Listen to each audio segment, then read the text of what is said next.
ಪಟ್ಟಣದಲ್ಲಿ ನಾಳೆ ನಡೆಯಲಿರೋ ಮಾಜಿ ಸಚಿವ ಕೆ ಶಿವನಗೌಡ ನಾಯಕರ 49ನೇ ಹುಟ್ಟುಹಬ್ಬದ ಸಂಕಲ್ಪ ಸಮಾಗಮ ಕಾರ್ಯಕ್ರಮಕ್ಕೆ ಭರ್ಜರಿ ಸಿದ್ಧತೆ ನಡೆದಿದೆ. ನವಲಿ ಜಲಾಶಯ ಹಾಗೂ ಏಮ್ಸ್ ಮಂಜೂರಾತಿಯಂತಹ ಪ್ರಮುಖ ವಿಚಾರಗಳ ಬಗ್ಗೆ ಚರ್ಚೆ ನಡೆಸಲು ಸಮಾವೇಶವನ್ನೇ ಸಜ್ಜುಗೊಳಿಸಲಾಗಿದ್ದು ಲಕ್ಷಾಂತರ ಜನ ಬರುವ ನಿರೀಕ್ಷೆ ಇದೆ. ವಿಶೇಷ ಅಂದ್ರೆ ಬಂದಿರೋ ಅತಿಥಿಗಳಿಗಾಗಿ ಬರೋಬ್ಬರಿ 30,000 ತುಪ್ಪದ ಲಡ್ಡುಗಳ ಜೊತೆಗೆ ಅನ್ನ ಸಾಂಬಾರ್ ಪಲ್ಯದ ಭೋಜನದ ವ್ಯವಸ್ಥೆಯನ್ನ ಅಡುಗೆ ಭಟ್ಟರು ಸಖತ್ತಾಗಿ ಮಾಡ್ತಿದ್ದಾರೆ.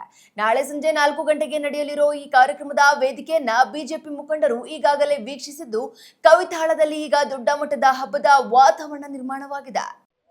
ನಾಳೆ ದಿನಾಂಕ 14/7/2026 ಮಾನ್ಯ ಮಾಜಿ ಸಚಿವರಾದಂತಹ ಕೆ ಶಿವನಗೌಡ ನಾಯಕರವರ ಒಂದು ಹುಟ್ಟುಹಬ್ಬದ ನಿಮಿತ್ತ ನಾವು ಹುಟ್ಟುಹಬ್ಬವನ್ನು ಮಾಡದೆ ಅದನ್ನು ಏನೈತೆ ರೈತರ ಒಂದು ಸಂಕಲ್ಪ ಸಮಾವೇಶವಾದ ಒಂದು ಕಾರ್ಯಕ್ರಮವನ್ನು ಆಯೋಜಿಸಿ ಮಾಡಿಕೊಂಡಿದ್ದು ಈ ಒಂದು ಕಲ್ಯಾಣ ಕರ್ನಾಟಕದ ಒಂದು ಭಾಗದಲ್ಲಿ ರೈತರ ಜೀವನಾಡಿಯಾದಂತಹ ಅನೇಕ ಜಲಾಶಯಗಳಿಗೆ ಒತ್ತು ಕೊಟ್ಟು ನಾವು ಈ ಒಂದು ಸಂಕಲ್ಪ ಸಮಾವೇಶವನ್ನು ಮಾಡುತ್ತಾ ಅದರ ಜೊತೆಯಲ್ಲಿ ಕೇಂದ್ರ ಸರ್ಕಾರದ ಒಂದು ಮಹತ್ವಾಕಾಂಕ್ಷೆಯ ಯೋಜನೆಯಾದ ಒಂದು ಏಮ್ಸ್ ಒಂದು ಸರ್ಕಾರಿ ಆಸ್ಪತ್ರೆಯನ್ನು ನಮ್ಮ ಜಿಲ್ಲೆಗೆ ತರುವುದರ ಮೂಲಕ ಈ ಒಂದು ಕಲ್ಯಾಣ ಕರ್ನಾಟಕ ಭಾಗದ ಎಲ್ಲಾ ಜನರಿಗೆ ಒಂದು ಉತ್ತಮವಾದ ಒಂದು ಆರೋಗ್ಯದ ಒಂದು ಸೌಲಭ್ಯವನ್ನು ನೀಡುವುದರ ಮುಖಾಂತರ ನಾವು ಈ ಒಂದು ಹುಟ್ಟುಹಬ್ಬವನ್ನು ಅವರ ಸಂಕಲ್ಪ ಸಮಾವೇಶ ಒಂದು ನೀರಾವರಿ ಸಮಾವೇಶವನ್ನಾಗಿ ಬೃಹತ್ ರೈತರನ್ನು ಸೇರಿಸುವ ಮುಖಾಂತರ ಅನೇಕ ಒಂದು ವಿಶೇಷ ಒಂದು 1,000 ಜನ ಹೆಣ್ಣು ಮಕ್ಕಳ ಜೊತೆಗೆ ಕುಂಭ ಕಲಶದ ಮೂಲಕ ಒಂದು ರೈತರ ಒಂದು ಬಂಡಿ ಎತ್ತುವ ಮೂಲಕ ಅವರನ್ನು ಮೆರವಣಿಗೆ ಮಾಡುವ ಮುಖಾಂತರ ಒಂದು ಅವಧೂತ ಪುರುಷರಾದ ವಿನಯ್ ಗುರುಜಿ ಇನ್ನಿತರ ಮಹಾಸ್ವಾಮೀಜಿಗಳು ಈ ಕಾರ್ಯಕ್ರಮದ ಒಂದು ಚಾಲನೆಯನ್ನು ನೀಡಲಿದ್ದಾರೆ.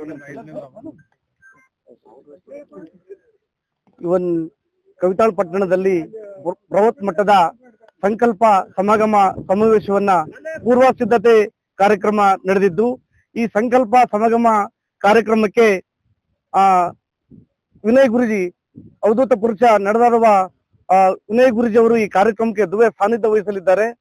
ಈ ಕಾರ್ಯಕ್ರಮದ ಮುಖ್ಯ ಉದ್ದೇಶ ಏನಂದ್ರೆ KSN ಜನಕಲ್ಯಾಣ ಸಮಿತಿ ವತಿಯಿಂದ ಈ ಭಾಗದ ರಾಯಚೂರು ಜಿಲ್ಲೆಯಲ್ಲಿ ಅತ್ಯಂತ ಹಿಂದುಳಿದ ಜಿಲ್ಲೆ ಆಗಿರೋದ್ರಿಂದ ಈ ಜಿಲ್ಲೆಯ ಸಂಪೂರ್ಣ ಅಭಿವೃದ್ಧಿಗಾಗಿ ಏನು ನವಲಿ ಜಲಾಶಯ ನಿರ್ಮಾಣ ಮತ್ತು ತಿಂತಿಣಿ ಬ್ರಿಡ್ಜ್ ನಲ್ಲಿ ಬ್ರಿಡ್ಜ್ ಕಮ್ ಬ್ಯಾರೇಜ್ ನಿರ್ಮಾಣ ಮತ್ತು ಈ ಜಿಲ್ಲೆಯ ಜನರ ಜೀವನಾಡಿ ಆಗಬೇಕಾದಂತಹ ಸಂಜೀವಿನಿ ಆಗ್ಬೇಕಾಗಿರುವಂತ ಏಮ್ಸ್ ಮಂಜೂರಾತಿಗಾಗಿ ಈವನ್ KSN ಶಿವನಗೌಡ ಅವರ ಬರ್ತ್ಡೇ ನೆಪ ಮಾತ್ರವಾಗಿದ್ದರಿಂದ ಈ ಸಮಾಗಮ ಸಂಕಲ್ಪ ಸಮಾವೇಶದ ಮುಖಾಂತರ ರಾಜ್ಯ ಮತ್ತು ಕೇಂದ್ರ ಸರ್ಕಾರಕ್ಕೆ ಈ ಭಾಗದಲ್ಲಿ ರೈತರೇನು ಮತ್ತು ಈ ಭಾಗದ ಆರೋಗ್ಯ ಪರಿಸ್ಥಿತಿಯನ್ನು ಎಷ್ಟೊಂದು ನಶಿಸಿ ಹೋಗಿದೆ ಜನರದು ಅದರೆಲ್ಲದರ ಮುಖಾಂತರ ಈ ಕಾರ್ಯಕ್ರಮದ ಮುಖಾಂತರ ನಾವು ಒತ್ತಾಯ ಮಾಡ್ತೀವಿ. ಅಲ್ಲ ಸರ್, ಈಗ KSN ಅಭಿಮಾನಿಗಳ ವತಿಯಿಂದ ಅವರ ಬರ್ತ್ಡೇ ನಿಮಿತ್ತವಾಗಿ ಸಂಕಲ್ಪ ಸಮಾವೇಶ ಒಂದು ಕಾರ್ಯಕ್ರಮ ಹಮ್ಮಿಕೊಂಡಿದ್ರಿ. ಎಷ್ಟು ಜನರು ಭಾಗವಹಿಸುವ ನಿರೀಕ್ಷೆ ಇದೆ ಸರ್ ನಾಳೆ ಸಾಯಂಕಾಲ? ಸುಮಾರು 25,000ದಿಂದ ನಾಳೆ KS ಅಭಿಮಾನಿ ಬಳಗದಿಂದ ನಾಳೆ ಕವಿತಾಳದಲ್ಲಿ ಸೇರುವ ಜನಸಂಖ್ಯೆಗಳನ್ನು ಸುಮಾರು 25ರಿಂದ 30,000 ಜನಸಂಖ್ಯೆನ ಸೇರುತ್ತದೆ. ನಾವೆಲ್ಲ ತಯಾರಿಯಲ್ಲಿ ಇಲ್ಲೆಲ್ಲ ಇದರಿಂದ ಮಾಡಿದ್ದೆವು. ಇನ್ನು ನಾಳೆ ಎಲ್ಲ ಸಮರ್ಗ ಜನರೆಲ್ಲ ಬಂದು ಈ ಕವಿತಾಳ ನಡೀತಕ್ಕಂತ ಸಂಸ್ಥೆನಿಗೆ ಎಲ್ಲಾರು ಸಹಕರಿಸಬೇಕಂತ ಹೇಳಿ ತಮ್ಮಲ್ಲಿ ಕಳಕಳಿ ವಿನಂತಿಯನ್ನು ಮಾಡ್ತೀವಿ. ಅಲ್ಲ ಸರ್, ಏನಂತಂದ್ರೆ ಈ ಸಂಕಲ್ಪ ಸಮಾವೇಶ ನಡೆದಿದೆ, ಯಾವ್ಯಾವ ಭಾಗದಿಂದ ಬರೋ ಜನರ ನಿರೀಕ್ಷೆ ಇದೆ ಸರ್? ಈ ಸಂಕಲ್ಪ ಸಮಾವೇಶಕ್ಕೆ ದೇವದುರ್ಗ ತಾಲೂಕು ಒಟ್ಟು ನಮ್ಮ ಜಿಲ್ಲೆಯ ಸಮಗ್ರ ನಮ್ಮ ರಾಯಚೂರು ಜಿಲ್ಲೆಯಿಂದ ಎಲ್ಲಾ ತಾಲೂಕಿನಿಂದ ಜನಗಳನ್ನು ಬರ್ತಿದ್ದಾರೆ. ಅಲ್ಲ ಸರ್, ಈಗ KS ಅಭಿಮಾನಿಗಳಿಂದ ಒಂದು ರೀತಿ ಶಿವನಗೌಡ ನಾಯಕ್ ಅವರ ಬರ್ತ್ಡೇ ವಿಷಯಕ್ಕಾಗಿ ಒಂದು ರೀತಿಯಲ್ಲಿ ಕಾರ್ಯಕ್ರಮ ಹಮ್ಮಿಕೊಂಡಿದ್ರು ಸರ್.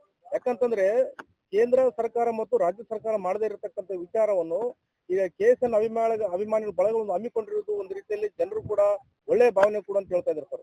ಅಲ್ಲ, ಒಳ್ಳೆ ಭಾವನೆಯಿಂದನೇ ನಮ್ ಗೌಡ್ರು KS ಮಾಜಿ ಮಿನಿಸ್ಟರ್ ಆದಂತ ಶಿವನಗೌಡ ನಾಯಕರು ಅವ್ರ ಆಸಕ್ತಿಯಿಂದ ನಮ್ಗೆಲ್ಲ ಸಹಕಾರ ಮಾಡಿದ್ರಿಂದ ನಾವೆಲ್ಲ ಇಲ್ಲೆಲ್ಲ ಮಾಡ್ಲಕತ್ತೀವಿ. ಅವರೆಲ್ಲ ಅದರಿಂದ ಮಾತಾಡ್ತಾರೆ. ನಾಳೆ ಈಗ 70, 80 ಮತ್ತು 90ರ ದಶಕದಲ್ಲಿ ಕೂಡ ಈ ಭಾಗ ರಾಯಚೂರು ಜಿಲ್ಲೆ ನೀರಾವರಿ ಪ್ರದೇಶ ಹೊಂದಿದ ಭಾಗ ಈಗ ನಶಿಸಿ ಹೋಗ್ತಾ ಇದೆ. ಒಂದು ರೀತಿಯಲ್ಲಿ ನೀರಾವರಿ ಪ್ರದೇಶ ಇಲ್ಲ ಅಂತ ಕಾಣ್ತಾ ಇದೆ. ಈ ಭಾಗಕ್ಕೆ ನವಲಿ ಜಲಾಶಯ ಪ್ರಮುಖವಾಗಿ ಬೇಡಿಕೆ ಆಗಿದೆ. ಇಲ್ಲ, ಈಗ ನಿಮ್ಗೆ ಗೊತ್ತಿದ್ದಂಗೆ ಈಗ ಇಲ್ಲಿ ಬರ್ತಕ್ಕಂತ ಮೊದಲೇನು ರಾಯಚೂರು ತನ ನೀರು ಹೋಗ್ತಿತ್ತು. ಈಗ ಇಲ್ಲಿ ಮತ್ತೆ ನಮ್ ಕವಿತಾಳೆ ಲಾಸ್ಟ್ ಆಗ್ಬಿಡತ್ತೆ ನೀರು 73-74 ಕ್ಯಾಂಪ್ಗೆ ಲಾಸ್ಟ್ ಆಗ್ಬಿಡತ್ತೆ ನೀರು. ಈಗ ಅದೆಲ್ಲ ಊರು ತುಂಬಿದ್ರಲ್ಲಿಂದ ಈ ನವಲಿ ಜಲಾಶಯದಿಂದ ಮಾಡೋದ್ರಿಂದ ನಮ್ಮ ಸಿರಿವಾರ ಭಾಗ ರಾಯಚೂರು ತನ ನೀರಾವರಿಗೆಲ್ಲ ಅನುಕೂಲ ಆಗ್ತದೆ. ಅದ್ರಲ್ಲಿಂದ ನಾವು ಇಷ್ಟೆಲ್ಲ ಇದು ಮಾಡಿ ಒತ್ತಾಯ ಮಾಡ್ತಿದ್ದೇವೆ.